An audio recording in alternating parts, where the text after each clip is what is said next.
ভারতে আমাদের মহানবী হযরত মুহাম্মদ মুস্তাফা সাল্লাল্লাহু আলাইহি ওয়াসাল্লামের শানে অবমাননা করা হয়েছে। এর প্রতিবাদে আমরা এখানে আজকে মানববন্ধন করতেছি।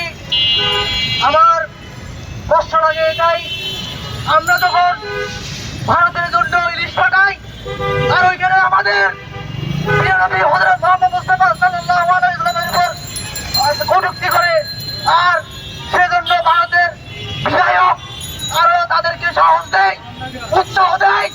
কেন এটা হবে? আমরা তাদেরকে ইলিশ পাঠাবো আর তারা হচ্ছে আমাদের মুসলমান ভাইদের উপর নির্যাতন করবে, আমাদের নবী হযরত মুহাম্মদ মুস্তাফা সাল্লাল্লাহু আলাইহি ওয়াসাল্লামকে কটূক্তি করবে। কেন এটা হবে?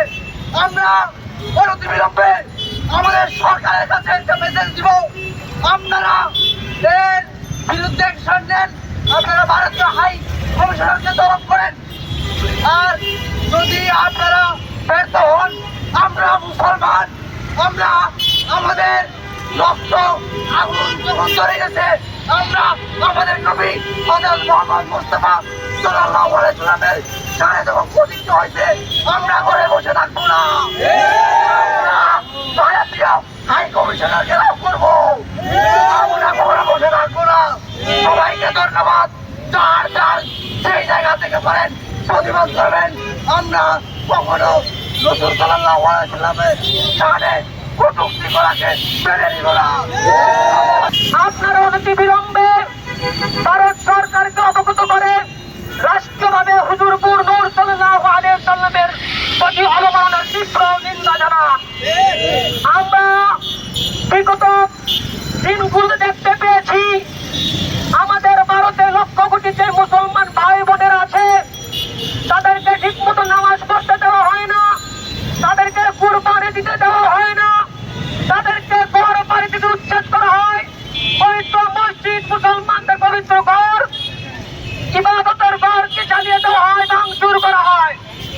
আমরা কি দেখতে পাই এই বাংলার জমিনে কখনই কোনো পুরোহিত, কখনো কোনো মন্দিরকে ভাঙা হয়েছে? আমরা কি কখনো কোনো মন্দির অ্যাটাক করেছি? স্বাধীনতা উত্তর আমরা কি দেখতে পাই? শান্তিকামী মুসলমান আমাদের এই ভাইদের, আমাদের হিন্দু ভাইদের রক্ষার জন্য মন্দির পাহারা দেয়, আমাদের ভাইদের রক্ষার জন্য নিজেদের সময় দিয়ে দেয়। কিন্তু আমরা কি দেখতে পাই? বিজেপি সরকারের মদদে, হিন্দুত্ববাদী সরকারের মদদে আমাদের সকলের নেতা, আমাদের জানের 24 দিনে বেশি জাহান প্রিয়, তার বিরুদ্ধে অবমাননা করা হয়। সর্বশেষ বলতে চাই, আমাদেরকে শান্তি থাকতে দিন। আর কোন আমাদের হুজুরপুর নূর সাল্লাল্লাহু আলাইহি ওয়াসাল্লামের যে অবমাননা করেছে, তার আপনারা রাষ্ট্রভাবে প্রকাশ্যে ক্ষমা চান। আমাদের নবী সাল্লাল্লাহু আলাইহি ওয়াসাল্লামকে কটূক্তি করা কোনোভাবেই হিন্দু ধর্মাবলম্বীদের আদর্শ হতে পারে না। আমরা আমাদের অবস্থান থেকে স্পষ্ট করে দিতে চাই, ধর্মকে যারা পুঁজি করে ক্ষমতায় টিকে থাকার হীন কল্পনা করে থাকে, আমরা বাংলা থেকে, আমরা ঢাকা বিশ্ববিদ্যালয় থেকে প্রতিবাদ জানাচ্ছি, কোনোভাবেই ধর্মকে পুঁজি করে ক্ষমতায় টিকে থাকার দিবা স্বপ্ন দেখবেন না। রাসূলুল্লাহ সাল্লাল্লাহু আলাইহি ওয়াসাল্লামকে গালি দিয়েছেন, শুধু তাই নয়, ভারত এর কোনো প্রতিবাদ না করে আরো তাকে আরো সাহায্য করেছে। শুধু তাই নয়, সে বলেছে মুসলমানদেরকে মসজিদের মধ্যে গিয়ে পিটাবে, এরকম সে বক্তৃতা দিয়েছে।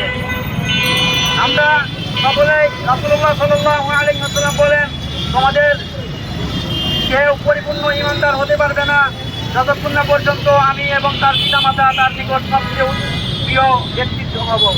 তো আমরা সকলেই রাসূলুল্লাহ সাল্লাল্লাহু আলাইহি ওয়াসাল্লামের প্রতি মহব্বত দেখিয়ে আমরা সকলেই যার যার স্থান থেকে প্রতিবাদ করি। ওয়া মা তাওফীকি ইল্লা বিল্লাহ। আসসালামু আলাইকুম ওয়া রাহমাতুল্লাহ।